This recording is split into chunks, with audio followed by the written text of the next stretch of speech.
میلاد کل بھی تھا، میلاد آج بھی ہے، اور میلاد قیامت تک رہے گا۔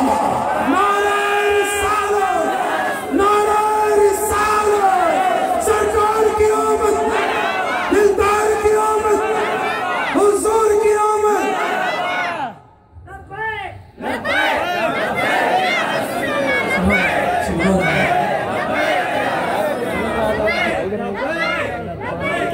اب سمجھ میں آیا کہ انہدام کعبہ، انہدام کعبہ پھر کعبے کے حوالے سے موضوع ہے مصطفیٰ کی میلاد، سبحان اللہ، سرکار کی ولادت۔ ماشاء اللہ، اب ایک اور ہے، ایک اور بڑی دل نشین روایت، اسے بھی امام بخاری نے اپنی تاریخ میں لکھا، امام بخاری نے اپنی تاریخ میں لکھا۔ امام بخاری رحمۃ اللہ علیہ لکھتے ہیں مکہ مدینہ طیبہ، مدینہ طیبہ کی پرکیف فضائیں ہیں، مفہوم عرض کر رہا ہوں، مدینہ طیبہ کی پرکیف ہوائیں ہیں۔ نبی کریم صلی اللہ تعالیٰ علیہ وسلم کے پاس حضور علیہ السلام نے مدینہ طیبہ کے قریب قریب جو گاؤں تھے کافروں کے، نبی علیہ السلام نے انٹیلیجنس، انفارمیشن کے لیے کچھ صحابہ کو مقرر کیا تھا کہ تم فلاں کافر کے قبیلے میں رہو، تم ادھر رہو، تم ادھر رہو، تم ادھر رہو، تاکہ مجھے بتاؤ کہ یہ اسلام کے خلاف کیا پلاننگ کر رہے ہیں، کافروں کی کیا سوچ ہے اسلام کے خلاف۔ نبی علیہ السلام مدینہ طیبہ میں ہے، ایک صحابی حاضر ہوتے ہیں اور عرض کرتے یا رسول اللہ صلی اللہ علیہ وسلم فلاں فلاں کافروں کا قبیلہ ہے، انہوں نے یہ ارادہ کیا ہے کہ ہم مدینے پر اٹیک کرتے ہیں، حملہ کرتے مدینے پر۔ نبی علیہ السلام نے فرمایا صحابہ کو جمع کرو، جلیل القدر صحابہ کو جمع کیا گیا۔ نبی علیہ السلام نے صحابہ کرام سے مشورہ کیا، مجھے اس طرح کی انفارمیشن ملی ہے کہ کافر فلاں قبیلہ کافروں کا وہ مدینہ طیبہ پر حملہ کرنا چاہتا ہے، ہمیں کیا کرنا چاہیے؟ صحابہ کرام نے عرض کیا رسول اللہ صلی اللہ علیہ وسلم ہمیں چاہیے کہ ہمارا ناقص مشورہ یہی ہے، ہمیں چاہیے کہ ہم پہلے اٹیک کرتے ہیں، پہلے حملہ کرتے ہیں، اس سے پہلے کہ وہ ہم پر اٹیک کریں ہم پہلے ان پر حملہ کر دیتے ہیں۔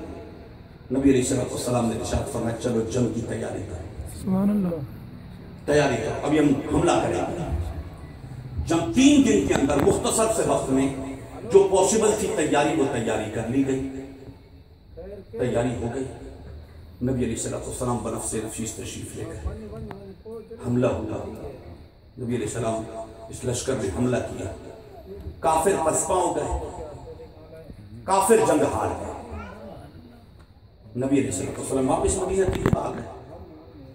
عرب کا دستور تھا کہ جب اپنے دشمن کو میدان جنگ میں نہ ہرا سکو، فیس ٹو فیس نہ ہرا سکو، کہ میدان جنگ میں جنگ ہوئی، جنگ میں نہیں ہرا سکتے، تو پھر عرب یہ کرتے تھے کہ بڑے بڑے شعراء کو جمع کرتے تھے، زمانہ جاہلیت کے بڑے بڑے شعراء کو جمع کیا کرتے تھے اور اپنے دشمن کے ان کی توہین پر، ان کی انسلٹ پر، ان کی ہجو پر اشعار لکھواتے تھے۔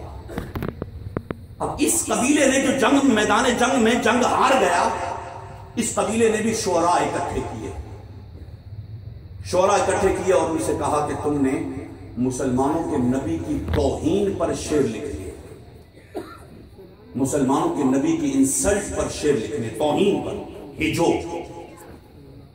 اب عربوں نے شروع کیا حضور کی توہین پر شعر لکھنا، شعر لکھ لیے، لونڈیاں خریدی گئی، لونڈیاں خریدی، اور اس زمانے کے اندر عورتیں غلام جو لونڈیاں ہوتی تھیں وہ لونڈیاں خریدی گئی، 4 لونڈیاں تھیں، 4 لونڈیوں کو یہ اشعار دے دیے، لکھ کے اشعار دے دیے کہ جاؤ مدینہ طیبہ کی گلیوں میں یہ شعر پڑھو، مدینہ کی گلیوں میں یہ شعر پڑھو جس میں حضور کی توہین ہے۔ اب وہ 4 لونڈیاں آ گئی اس قبیلے سے، 4 لونڈیاں آ گئی اور انہوں نے آ کے حضور کی توہین پر، اب دیکھتی جس گلی میں صحابی موجود نہیں ہے، ویران سی گلی ہے، گزرگاہ نہیں ہے، وہاں پر ایک لڑکی کھڑی ہو جاتی، ایک لونڈی کھڑی ہو جاتی، ایک دوسری، ایک تیسری، ایک چوتھی کھڑی ہو جاتی، اور یہ شعر پڑھتی ہے، حضور کی توہین ہو گئی، شعر پڑھتی ہے۔ نبی کریم علیہ السلام ایک گلی سے گزر رہے تھے، نبی علیہ السلام کے کانوں میں یہ شعر پڑ گئے، آواز سن حضور کہ حضور کی توہین پر شعر بولے جا رہے ہیں۔ نبی علیہ السلام کچھ دیر کے لیے رک گئے۔ امام بخاری نے اپنی تاریخ کی دوسری جلد میں لکھا، نبی علیہ السلام کچھ دیر کے لیے رک گئے، رکا، سنا، نبی علیہ السلام کی آنکھوں سے آنسو آئے، اور وہ آنسو حضور کی داڑھی پر، حضور کی داڑھی آنسوؤں سے تر ہو گئی، اور اسی عالم میں نبی علیہ السلام مسجد نبوی شریف میں جاتے، اپنے مصلی پر بیٹھ جاتے، قبلہ روح ہو کے اتحیات کی صورت میں قبلہ روح ہو کے بیٹھ جاتے، اور زار و قطار ہچکیاں لے کے روتے، نبی علیہ السلام ہچکیاں لے کے روتے۔ انس بن مالک رضی اللہ تعالیٰ عنہ آتے ہیں مسجد نبوی شریف میں، دیکھا حضور اپنے مصلی پر ہیں اور رو رہے ہیں، انس بن مالک بھی پیچھے بیٹھ جاتے ہیں، اور حضور کی پشت انور کو دیکھ دیکھ کر انس بن مالک بھی روتے ہیں۔ کچھ دیر بعد نبی علیہ السلام نے ایسے چہرہ پھیرا انس کی طرف اپنا چہرہ اقدس کیا، نبی علیہ السلام نے ارشاد فرمایا، یا انس، اے انس، این الحسان، اب آپ کو حدیث یاد آئی، سبحان اللہ، این الحسان، حسان کہاں ہے؟ انس بن مالک کہتے ہیں وَهُوَ فِي السُّوقِ، یا رسول اللہ صلی اللہ علیہ وسلم وہ بازار میں ہے۔ نبی علیہ السلام نے ارشاد فرمایا، بلا اب انس بن مالک کہتے ہیں میں ننگے پاؤں کیا بھاگا، سرکار کی کیفیت کو دیکھا تو میں ننگے پاؤں بھاگا، بازار میں تلاش کیا، این الحسان، این الحسان، حسان کہاں ہے، کہاں ہے؟ حسان ابن ثابت مل گئے، کہ تم کو سرکار نے بلایا۔ انس بن مالک آ گیا، حسان ابن ثابت بھی آ گیا۔ نبی علیہ السلام نے ارشاد فرمایا جتنے صحابی اس وقت موجود ہے، پوسیبل ہے بازار میں ہیں، ان صحابہ کو بھی بلا، صحابہ کو بھی بلا لیا۔ نبی علیہ السلام نے ارشاد فرمایا این المنبر، میرا منبر کہاں ہے؟ حضور کے دور میں منبر مسجد میں نہیں ہوتا تھا، وہ ایک صحابی اپنے گھر لے جاتے تھے، جب جمعے کا وقت آتا